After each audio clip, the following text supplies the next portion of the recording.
think I'm living proof. You can be a world-class coach in areas that you've never worked at, because coaching's more about working with somebody because they have the answer. It's about them. They actually have the answer in them, but it's about working with them to encourage them to explore a different side of themselves, to how they can choose to be different or do something better, maybe look at something in a different light. Welcome to the HR L&D Podcast with your host, Nick Day, CEO and founder of JGA Recruitment, specialist HR recruiters. Tuning into the HR L&D Podcast will help you to discover strategic growth concepts, leadership development strategies, and the values and behaviours that drive organisational change and success. Together, let's empower our workforces, diversify our thinking, and achieve significant HR success. Hello and welcome back to the HR L&D Podcast. Today I am joined by Graham Ravenscroft, lead performance coach at Gateway HR. Now, Graham is not just a business performance coach. He's also someone who has supported the development of athletes at every major global championship, including the London Olympics. Now, alongside his business coaching, Graham has worked for England Athletics as a national coach mentor for high jump, where he also develops the skills and experiences of coaches on the National Coach Development Programme, where he is helping to develop the UK's best athletics coaches. But more recently, on the business side of things, during the last 7 years, Graham's also been providing coaching support across many areas of business performance, where he's helped companies develop a culture of excellence within performance by utilising goal setting, strategic planning, leadership coaching, team building and more to really maximise team and corporate performance. Now, Graham also possesses a level 5 diploma in stress management, and he regularly delivers training on resilience as well as on recognising those signs and symptoms of stress, which I'm sure we're all being more familiar with during the recent 10 months and this pandemic. Now, performance is a subject that's really close to my heart. I cannot wait to get started. So I'm going to begin. Welcome to the show, Graham. How are you feeling today? Nick, I'm great. Listen, thank you so much for the invite. Always a great pleasure to chat to anybody that's interested in people and performance, and to share some of my experience. So really looking forward to this. Thank you. Me too. Now, for those that know me, I'm a huge lover of sport. I will profess to being a qualified level 2 triathlon coach myself, not quite as experienced as you though, of course, but I would love just to kick off this podcast by asking a question that I really want to ask, which is, can you tell the listeners a little bit more about your background today, and in particular, some of your career highlights? Yeah, of course. Thank you. That's very kind.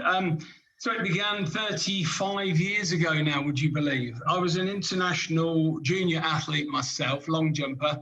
My coach at the time suffered from some illness, tragically, and I took over even at my 20th year of life, coaching the squad that I was working in. The club said, this is fantastic, and if you want to continue, but you'll need a qualification. So they put me in it, and there began the journey. My love for it, the coaching, the buzz, everything about it, and it's just become a lifestyle and a way of life. It has to be successful. Just to give you some highlights on that journey, I guess I went through all the processes until I reached the opportunity to work for and acquire a distinction in the IAAF's Level 5 Elite Performance Coach. I've held a number of roles within the organisation purely on a consultancy basis, including like event group manager, for developing coaches. And as you alluded to earlier, I spent just under 8 years as a consultant working on the National Coach Development Programme, where my role there basically was as an experienced coach to create opportunities of personal development and learning for 26 of our top coaches. It was a fantastic time for me. And again, my learning at that level, of course, I speak at national and international conferences as well on some of that learning. On a personal athlete level, as you said, I've been really fortunate to work with some talented people and supported the development and contribution of performance progress to 4 Olympic athletes. 2012, of course, I played a huge part in heptathlete Louise Hazel. That was the 2012. There's a number of other people, and I also work with a Paralympian, Jonathan Broome Edwards, who's one of my world champions. So 2 world champions, just to let you know, probably 15 years ago now, I was first invited to travel as part of a British team to a major champs. And there began the journey really of learning so much about what I think high performance looks like in that kind of playing field. And being a part of a team that is responsible for creating and then maintaining that kind of environment where these high performers have the ability to be the best version of themselves in that moment. There's a lot of learning, and of course, a lot of that crosses over with all the sort of organisations and companies across industry over the last nearly 10 years now. There's a little insight, I guess, into a bit of experience. I could talk for hours about your sporting world, and I know that that's probably not all of my listeners are tuning in to find out about, but it's a huge passion of mine. But one thing I think that's really interesting and certainly relevant in the world of business is that, you're obviously coaching some of the best athletes in the world, but it just goes to show you don't have to be the best athlete yourself to be the best coach. And I think that really translates into the business world as well. We've got a lot of managers, particularly in the environment that I work in, which is sales orientated. You often feel that pressure as a manager of you have to lead from the front, you have to make the most sales, or how can I possibly inspire those below me, to live up to my expectations if I'm not the best. But actually, as you've shown in your experience, I'm sure you've worked with many other elite coaches as well, where you can be an amazing coach doesn't mean you're also an amazing athlete. Does that make sense? It makes absolute sense, and it's as if you've seen one of the opening slides from my CMI coaching and mentoring course that I deliver. Just to give you a little I promise. No, I don't think you have, but interestingly enough, one of the slides is a bit of picture board fun. What I do is I put up 6, everybody knows, let me leave it at that, from television to politics to sport to business, pictures. And of course, with them is another person. And pretty much people will know 6 out of 6 of the performers.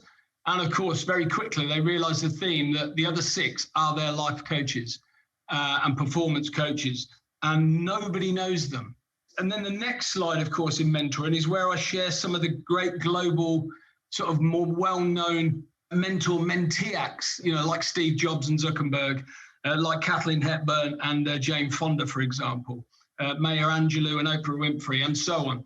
And if you look at some of these, there's something quite relevant here, and that is very much when you're talking about mentoring, you're talking about an expert in the field, somebody with incredible amount of experience that can provide you with insight at a level beyond where you're working to help you acquire some of those fine skills, say within a business, if you never sat in a boardroom, to talk to you about that experience and give you some insight. You can be, I think I'm living proof, you can be a world-class coach in areas that you've never worked at, because coaching's more about working with somebody because they have the answer. It's about them. They actually have the answer in them, but it's about working with them to encourage them to explore a different side of themselves, to how they can choose to be different or do something better, maybe look at something in a different light. So, you don't need to be an expert in that field. And I think that's the same in your illusion, bit there. People look at a top leader and think that they should be they've developed skills in a particular area and they've taken that route, and their skill is leadership, hopefully. That isn't necessarily on the tools or understanding a particular process within the industry. It is the ability to lead, be strategic, understand the politics, etc., etc. And actually, I will come away from the sporting world, I promise, but 2 examples that I would reference that in 2 things that I'm passionate about. Number 1 is cycling and Sir David Brailsford and what he did with the marginal gains piece for British track cycling, but also, and the Sky team, but also Sir Clive Woodward for the England win when we won the World Cup. 2 individuals that you wouldn't necessarily think of as being world-class athletes at all, but have done amazing things in the world of sport through the way that they have approached coaching. And they are great examples. And the 2, just to give you 2 back that I reference on the pictures, 2 incredibly iconic global performers. And I'm going to use these 2 coaches for a specific reason to talk about something else and think about this in business. I'm going to use Tony Minicello, who's a good friend of mine, and of course the lovely Jessica Ennis Hill. With all respect to Tony, and he'll be smiling if he, God forbid, he ever heard this, because he might have been a wannabe sports person, but he certainly wasn't a successful sports person at any level. But of course, coached this young lady from the age of 13, I think when she was 11, but the age of 13, of course, to the very, very top of the world. And arguably, by the way, pound for pound, I'm literally meaning weight, I would say probably the greatest female athlete that ever lived. I'll leave your listeners to think about that one. But one thing that you would notice if you ever met her is how small she is. So that's why I say that. So there's an example of somebody that coached somebody to the highest possible level who didn't perform. And one of the other great relationships for me is Bob Bowman with Michael Phelps. And the reason I use those two scenarios, because they're actually quite unusual. And they're unusual because they both coach their performers from a very young age to the top of the world. Why is that unusual? It's because of the amount of learning and knowledge and insight that you gain across every level of that performer's development. Much as the same as in a company, with the same teacher, teach an intern, all the way through to the CEO. Has anybody ever done their degree with the same teacher that had them in primary school? Of course, the answer is no. And yet those two coaches did exactly that. They actually took these performers, grew with them, grew ahead of them across every single level of performance development to the very top of the world. And they would have been, as coaches, on the same learning journeys at the same time. I'm sure that part of their inspiration would have been to stay ahead of the curve at every moment, so as to keep their athletes in top form. So I guess they're constantly evolving at the same time. Let's move it into the world of business then, because I mentioned in my introduction that you have got a lot of experience as well in delivering training in relation to stress in the workplace, which I think is an area that's worth having a bit of concentration on, and also in relation to resilience. So obviously we're going through, it's cliche to say it now, but new times, challenging times, new world of work, and all these different things that we're hearing. But can you help for my listeners define what resilience means to you when we talk about resilience in the workplace, and maybe provide some examples of where you've really seen resilience in people or teams or organizations? Yeah, no, of course. Yeah, let me look at that. Let me start by giving you a sort of a bit of a kind of definition that you might have heard. There's a number of phrases like that define kind of resilience. So if you think of resilience or resilient people, you might think about this bounce back ability. You might think about getting back up and, going again, and strength. And of course, they are all good examples of words that you can associate with resilient or resilient people. But I kind of think of it in two stages. So I guess the first level of resilience is indeed through the learning process, is that ability to indeed get back up each and every time that you fall down. But I think ultimately what resilience you're really trying to build here is not the ability to get back up when you fall down, but the ability to never fall down. But that's difficult. When you're developing a sports person, of course, you only develop them past their end position by the principle of overload. So by virtue of that, you're actually working them beyond the position that they've ever worked. Well, there's a risk to that. But it's the same in business. When business enters new territory, where are the weaknesses? The truth of it is we don't always know. But there are a couple of areas that I will share with you when the time's right in this podcast to sort of offer you some thought of a few fundamental areas to look at. But that's the same thing there. And of course, when things come up and challenge us, much like we've all lived over this last 12 months and continue to live, I'm sure, well, don't want to downhearten everybody, but probably the next 12 months and I guess to some degree beyond, maybe changing the way we live permanently. But of course, people have had to adapt. They've had to find new ways of working. They've had to maybe change what they do, change the way. And it's that kind of, that's the way I think to think about it. Let me give you an example again in my world. I made reference to Jonathan Broome Edwards. When I started working with him, this guy is a disability athlete born with talipes and clubfoot. So he has a left leg basically in simple that doesn't move, hinge exactly the same as everybody else's. He has limited flexion, a particular plantar flexion, and of course, very different, significant hypertrophy in both legs. If that wasn't bad enough and challenging, what we're trying to do is create trying to create this robust athlete. Now, in 2018, he became world famous for all the wrong reasons, and that was he became the only known talipes athlete in the world to fully rupture the Achilles tendon in that leg. So I started working with him literally as he was in plaster. He came to me and approached me, and we put a team of people together to bring him back from that. And I'm delighted to say at the back end of 2019, literally 18 months to the week, not only did we get him back and get to Dubai to the world champs, but he won it. So, quite a story. And I think, listeners here, no interested in sport, don't miss what we're talking about here. I think you need to kind of see resilience in a way that says, what could go wrong? And actually, if we can't foresee it and it goes wrong, it's the ability to act in that moment to halt. The first thing you need to do is reduce any potential or minimize any potential harm that could happen as a result of that event. And then, of course, it's about trying to get back on track or working in a different way or a new way or a limited, restricted way that actually then prepares you for each and every next stage to get back to whatever the future goal looks like. Have you ever asked yourself, how can any recruiter understand my HR recruitment challenges? Please don't give up on your hiring challenges just yet. Here at JGA HR Recruitment, we appreciate the difficulties associated with attracting, recruiting and retaining top human resources talent. We also understand just how costly a poor hire can be. JGA HR Recruitment would like to partner with you to help you overcome your hiring challenges. Contact us today on 01727 800 377 or visit jgarecruitment.com to find out more. With my experience of just reading about resilience, talking to other leaders about resilience, is sometimes there can be, I guess, from my perspective, a misunderstanding about what people mean by the term resilience. And what I mean by that, if you look at sport references, you'll often hear football managers talking about the character of their team, and often they're referring to the resilience of their team under difficult circumstances to prosper or to come through a difficult situation. But often when we talk about resilience, they think that means that they can't ask for help. They've got to show strength. They can't show weakness because they have to just keep pushing forward. And actually, from my perspective, and I'm sure from you as well, that's not what it's about. Actually, it's about, as the individual did code to you with his elements, sort of went to you and said, I need some support.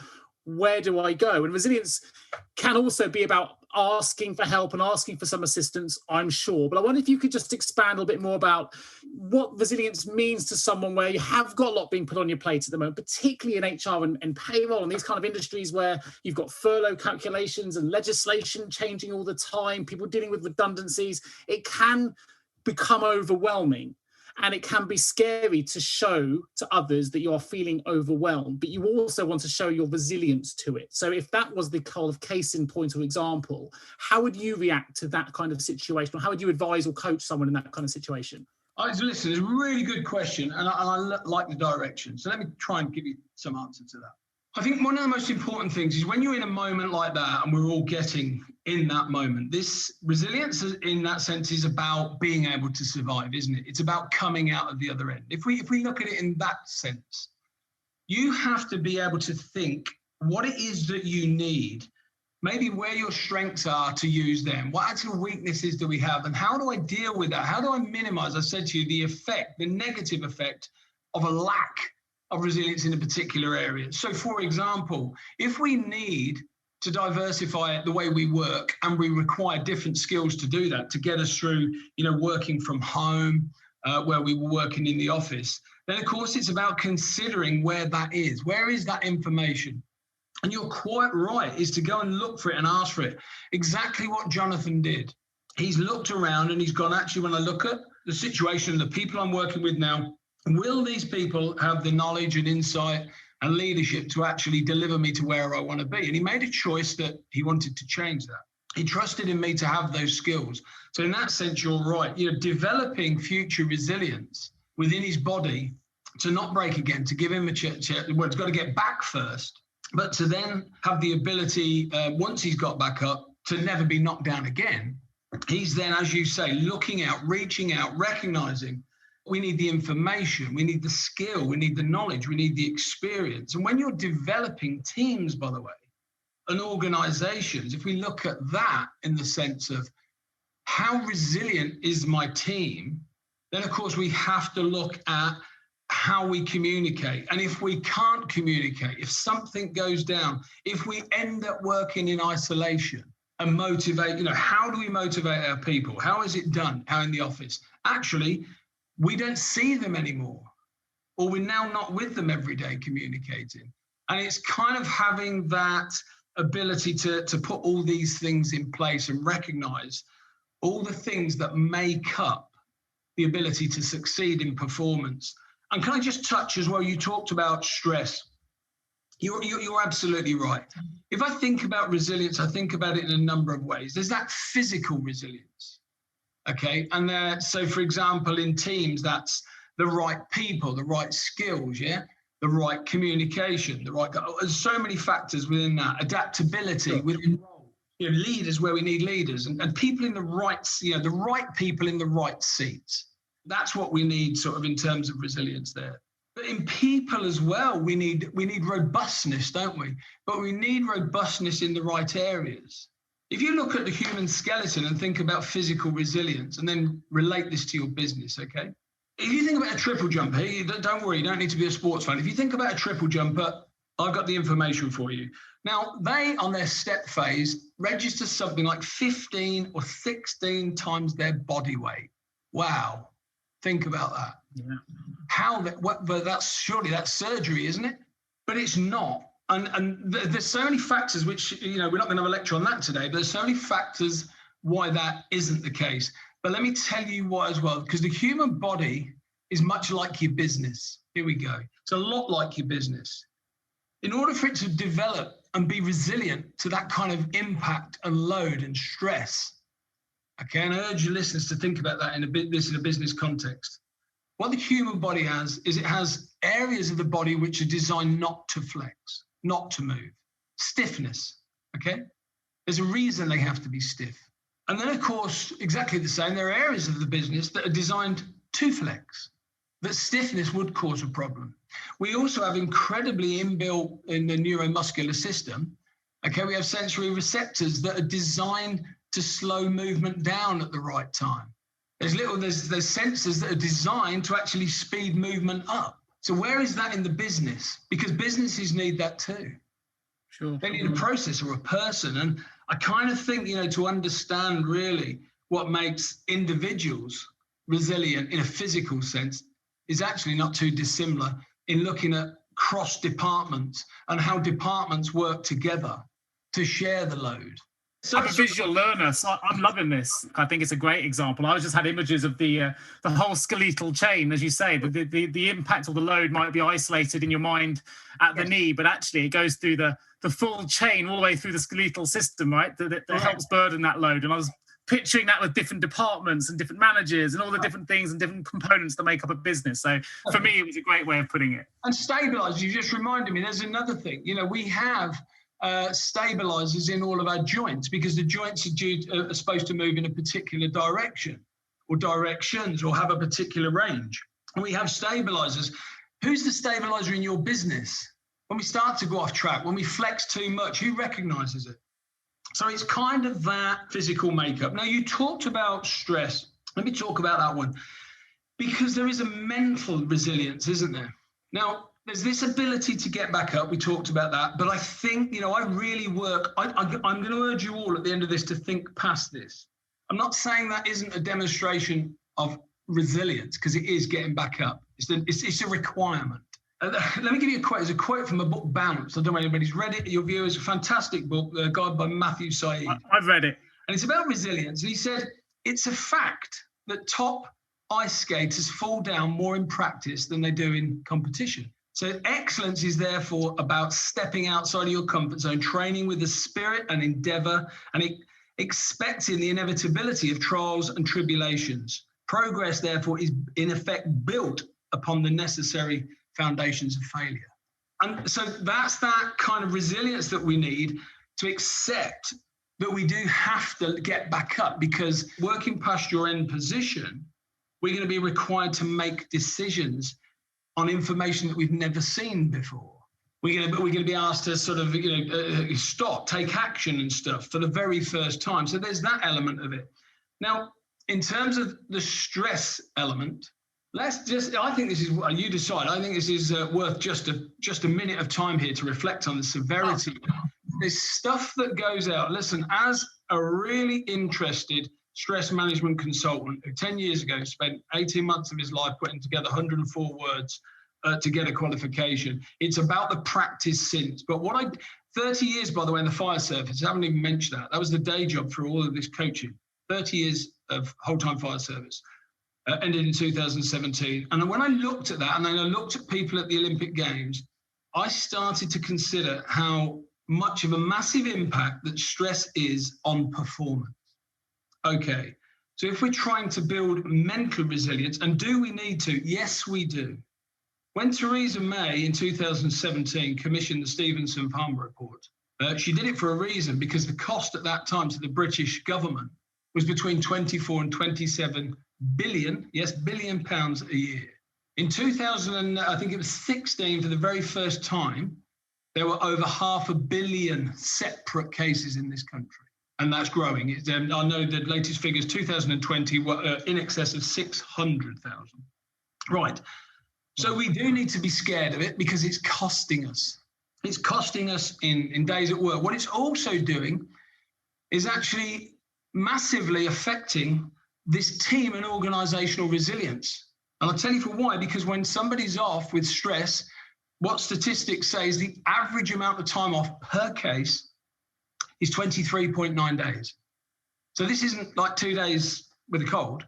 This is significant loss. Now, you're not replacing those people. The average person isn't replacing those. So who picks up the load? The rest of the team. So it's kind of the knock-on in terms of that stress load. Does that make sense to you there? Yeah, it does make it makes absolute, complete and total sense. So if I'm listening to this as an HR director, I'm an HR manager, I've got a team, I can, what are the signs I should be looking for then to help identify, where I've got potential weaknesses or strengths in resilience, and they are quite closely aligned in different ways, but also how to identify either stress points or potential stress cases. Maybe people are being overworked, maybe not confronting yet, not aware of it. And I know a lot of this is, we much prefer, as coaches do, prevention rather than cure. So what can we do to try and get ahead of ourselves to try and build up that resilience and reduce the amount of stress within a function, particularly when you've got so much on your plate at the minute? What are some of the strategies you would recommend? So really good. I tell you how I think I want to answer that, because I'm conscious of listeners and how this comes over. So I want to give you something quite tangible to go away and look at. So it's not limited to my explanation. I'm going to give you 6 words, and these words come from the HSE's management standards. So what they're saying, these are the 6 single biggest contributors of causes of stress. Okay? So the first one is demand. So that's the area one should look at and monitor. That's demand. When we're talking about demand, just to give this some wider sort of understanding and perspective, we're talking about not just about how much, we're talking about when, as in seasonal, because we can plan for that, can't we? We should plan for that. If it's seasonal, around Christmas, around Easter or something, and that happens around the winter, around the summer, then again, it's something we should plan for to help avoid the impact of stress. But demand's also about the number of hours worked. Now, interestingly enough, I wonder what the impact is of people leaving the office and going home. Are people working less, or are they working more? Now, I'll tell you what technology has done for us in recent years, all right, is actually increase those amount of working hours. Why? Because they put the world of work in our pockets on our mobile phones. We're never away from an email. We're never away from the boss. We're never away from so it's there. So that kind of demand. So it's the amount of load, yes, the amount of hours, when the hours are, the working week, the days. So all this stuff we should look at. The other thing we should look at is control. There's the second management standard. So when we're talking about control, we're talking about how much control does the performer have in the way they choose to do something, or maybe when.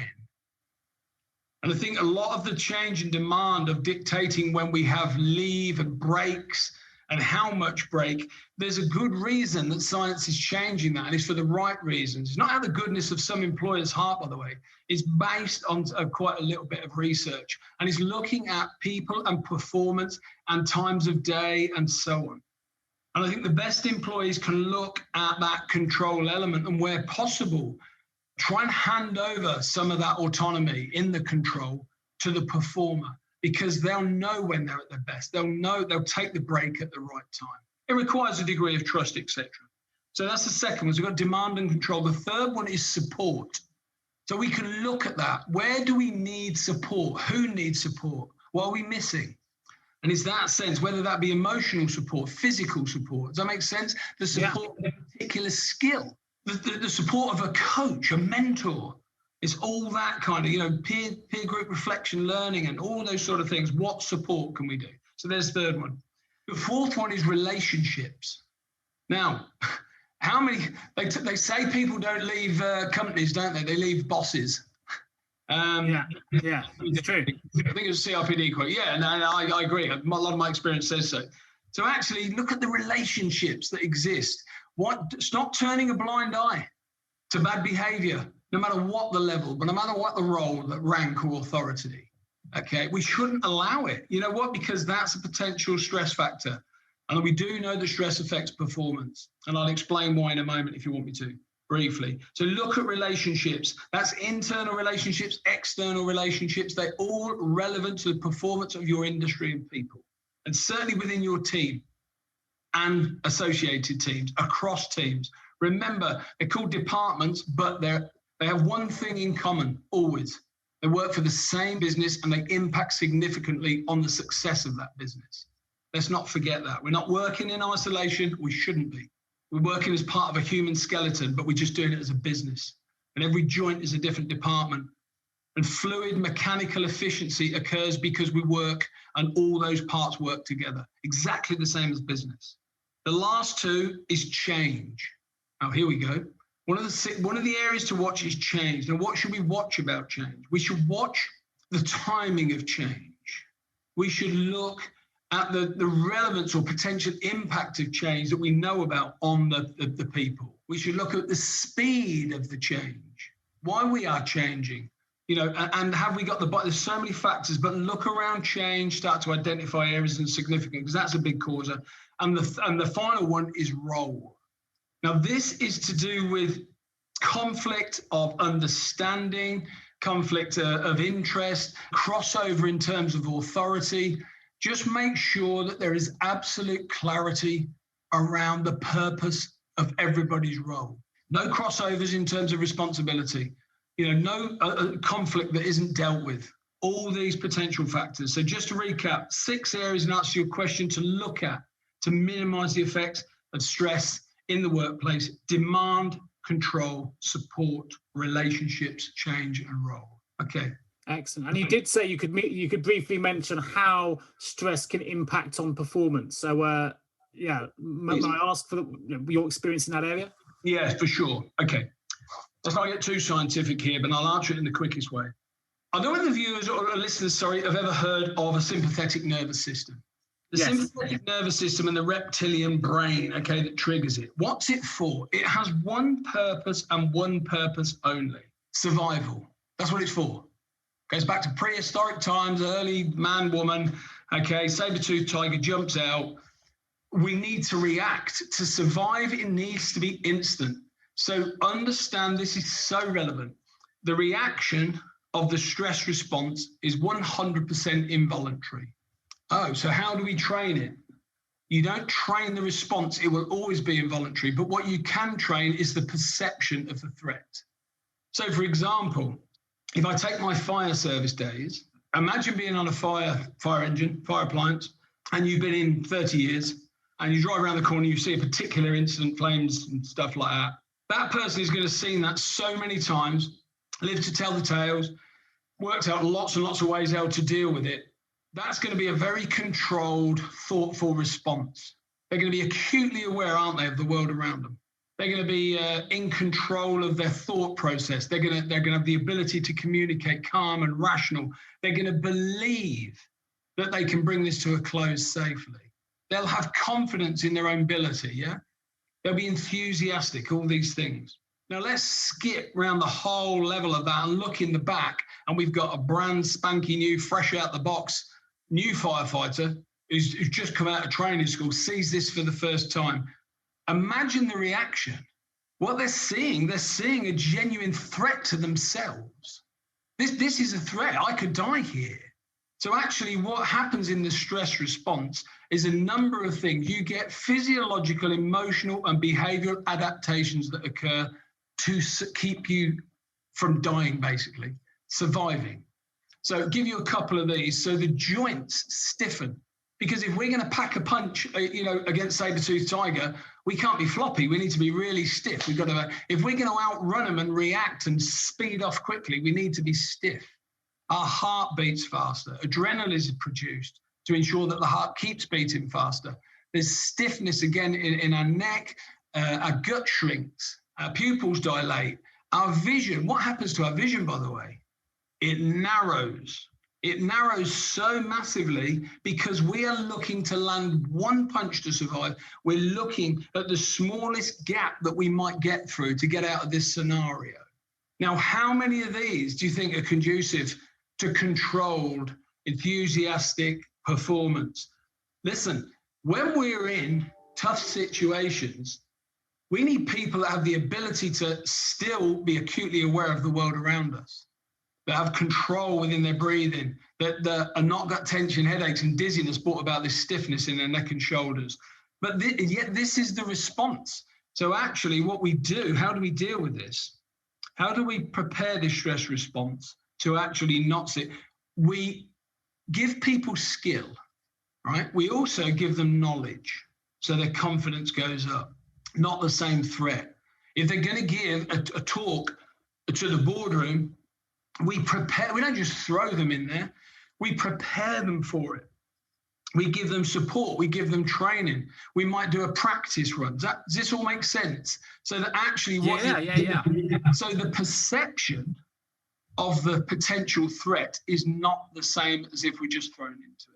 Well, so it makes total sense to me. I think, there's a lot of well-known sayings that people will be able to familiarise themselves with. I'm a visual learner anyway, but you think about being thrown into the lion's den, which is a bit like being thrown into that boardroom scenario. We don't tend to do it. You want to make sure people are prepared. You want to make sure that you rehearse, that you have the support of those around you before you give that presentation. And I guess if you're being asked to give it, there's enough positives in there in the first place that you've been trusted to deliver it. So no, I think it's the way as I say, I've been sat there creating images in my mind of picturing the follow and picturing the newbie and all the feelings that might go with it. So for me, it's great, and I hope other listeners are doing the same. But we referenced that stress response, if you like, then to high performance, and you are a very experienced high performance coach. So when people talk to you about high performance, and I'm sort of doing the air quotation marks here, what does a high performance team really mean? What are the characteristics of high performance? So how do we define performance versus high performance? People actually ask me, what's a performance coach versus a high performance coach?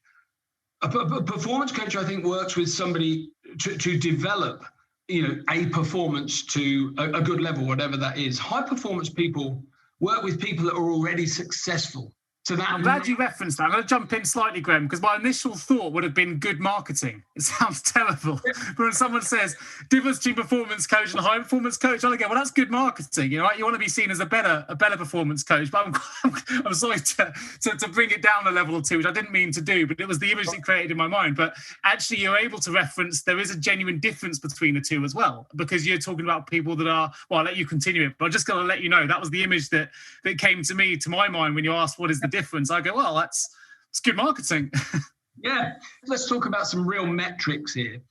When you think about high performance, I think about high performance people, I believe, deliver high quality in what they do.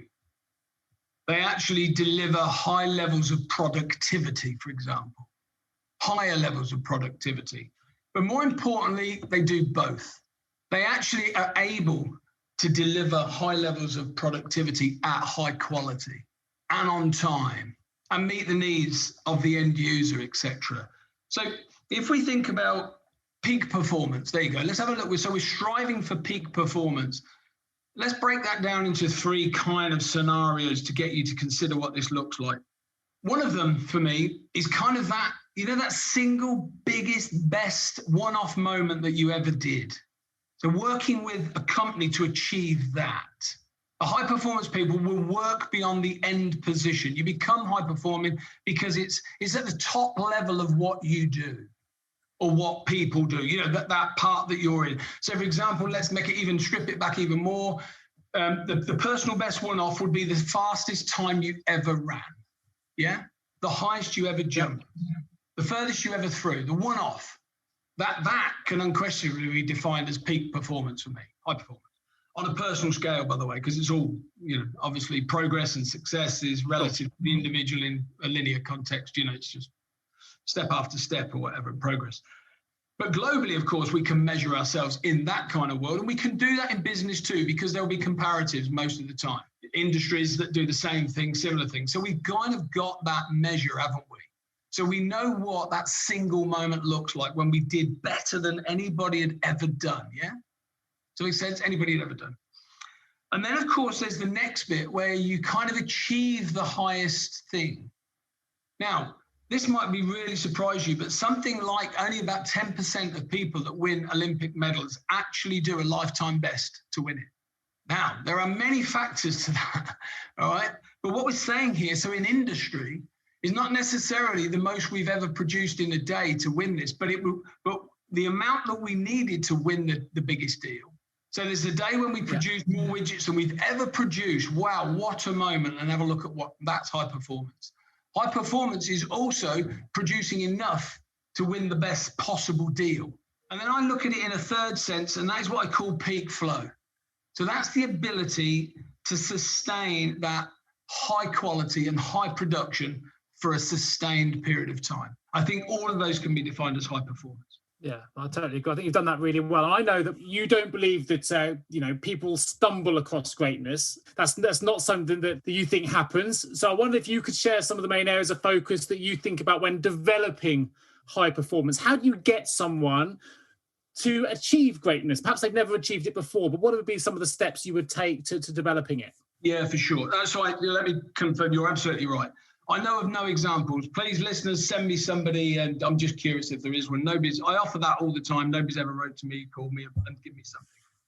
The people I work... They reference it in Bounce as well, don't they? The book Bounce is all about, developing it over 10,000 hours of meaningful practice and things like that. You generate it. So people don't just stumble across it. It's literally very carefully thought about. It's performance gold. And then there's a strategic approach generally. Like I said, we don't sort of follow our nose and get lucky. Successful people have a real strategy to deliver it. So what are the areas? Let me give you a couple of simple areas here. I want to talk about this idea of performance goals, by the way, because it's kind of a great starting point for me is actually at the end.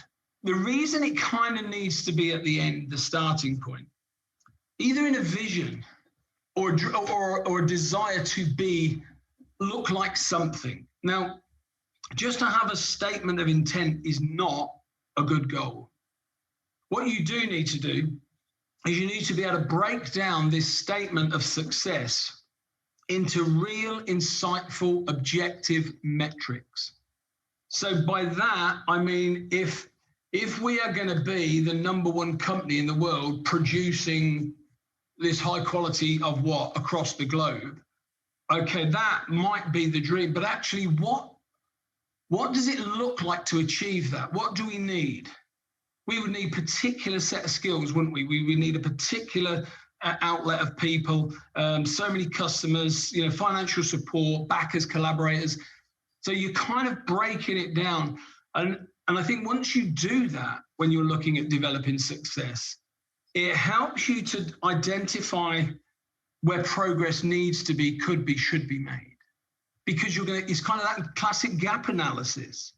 If success looks like this, where am I now? Where do we need to evolve? So there's the first one. The second one, of course, when you've done that, is to involve everybody in the business. Because by involving everybody, you have they're enthusiastic, they're engaged, they take ownership as much as possible, and you collect ideas. Don't limit the performance of your organization, team, or whatever it is, be restricted or limited by one person's genius, one person's imagination.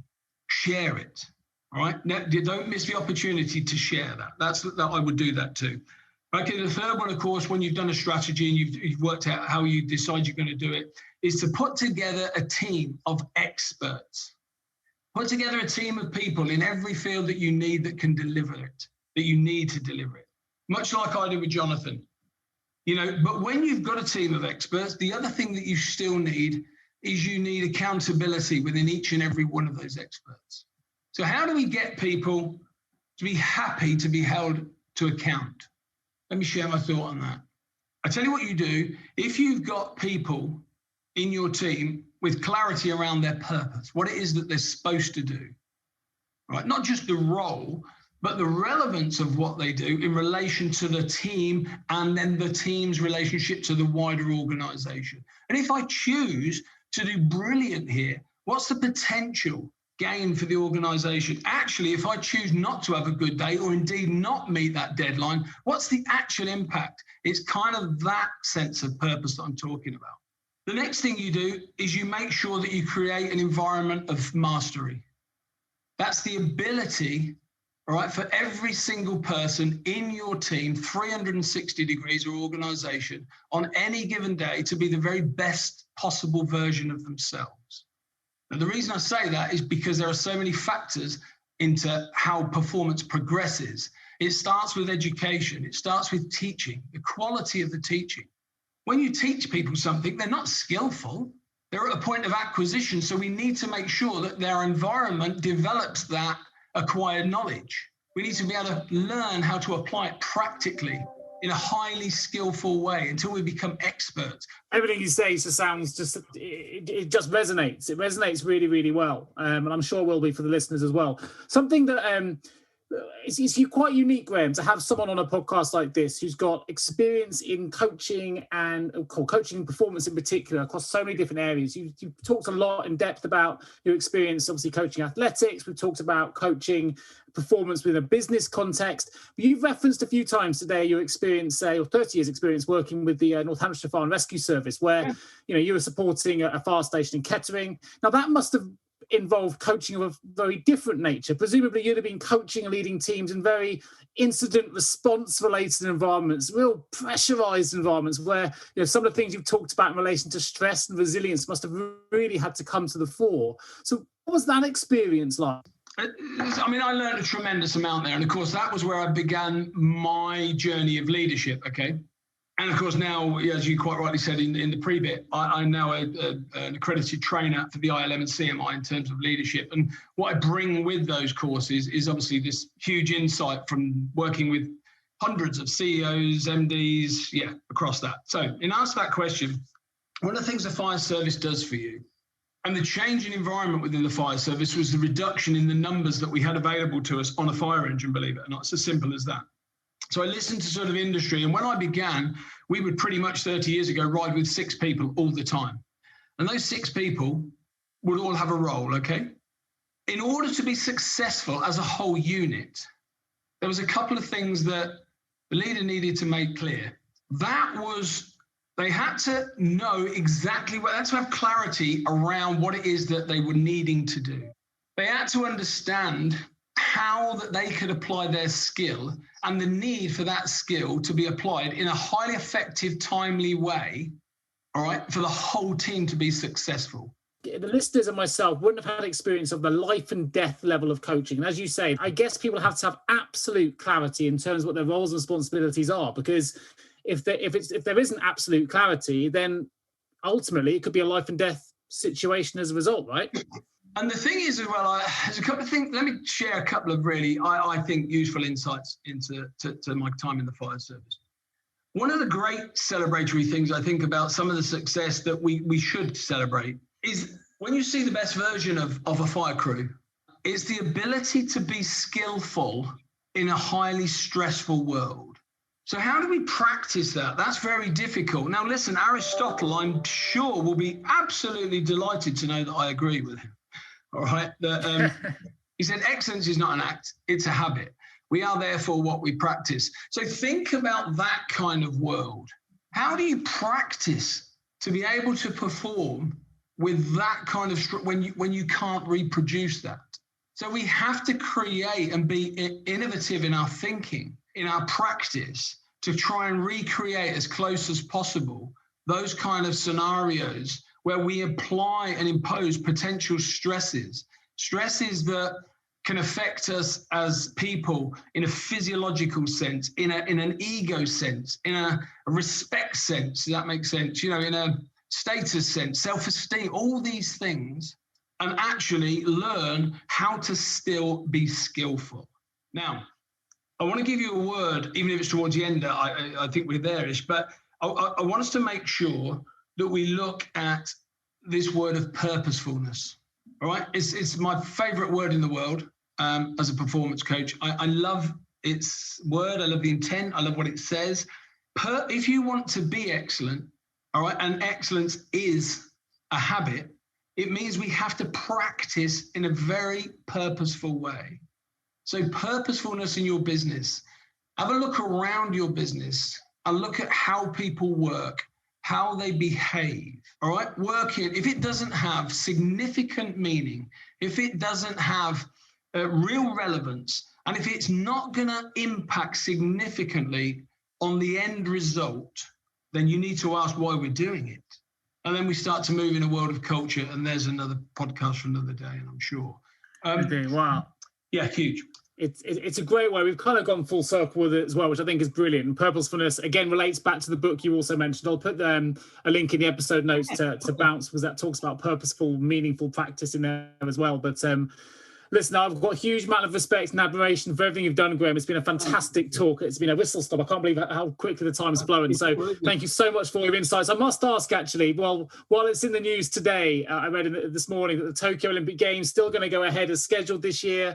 But if it does, are there any UK athletes we should all be looking out for that you've been involved in coaching, or that we should all keep our eyes on? Okay, so there's a couple of people I think keeping your eyes on that I know very well, but I've not been involved with. Of course, the ladies' time to play this year for sure. Katarina Johnson-Thompson in the heptathlon, of course, world champion last year, and beat the incredibly amazing French girl, Nafi Tian. So watch Katarina Johnson-Thompson. I think Dina Asher-Smith, of course, who, first British athlete ever in history to win 100-200 gold double last year in Doha. I was there to watch it. Yeah, I think those two are the big watches. A lot of expectation on those. On a personal level, I'm actively involved in the coaching of the very young, talented Neve Emerson, world junior champion at 19, Commonwealth Games bronze medalist at 19. Now only just turned 21. And of course, already outscored in the heptathlon, Jessica Ennis for her age, Katarina for her age, Kelly Sutherton, Denise Lewis, all these Olympic medalists. So she's already outscored them. So, yeah, keep an eye on youngsters like that too. Amazing. Well, we'll be looking for that with anticipation. A huge thank you, Graham. If people want to find out more about yourself and your services, I know that obviously I'll put a link to gatewayhr.com in the episode notes. But anywhere else they can find out more about yourself, Graham?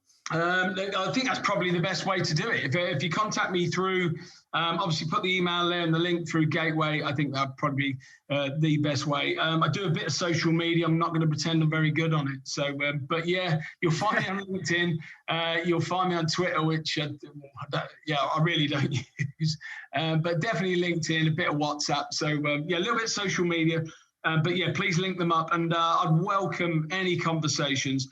And of course, this is just one area. If it's to do with people and performance, relationships, communication, if it's about culture, if it's about, the art of feedback, all these sort of things, values and behaviors, then there's best part of 10 years now working across, some major international business, helping people to, set up some really good working practices and cultures that, with significant return on investment. So, of course, always happy to talk to anybody who wants to chat.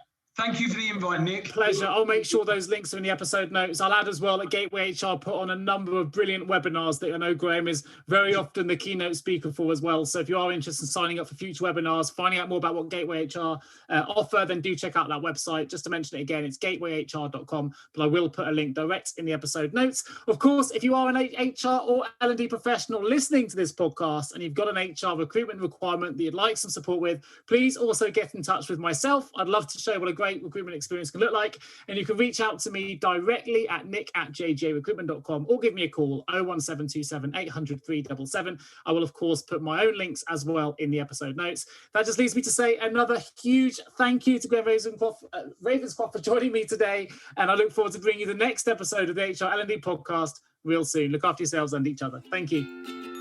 Thank you so much for tuning into the HR L&D podcast with your host, Nick Day, CEO of JGA Recruitment Specialist HR Recruiters. If you need any help with a current HR or L&D vacancy, then please get in touch with Nick and his team. All contact details can be found in the episode notes. In the meantime, to make sure you never miss a future episode, please subscribe to the show through any of your favourite podcast channels. Till next time.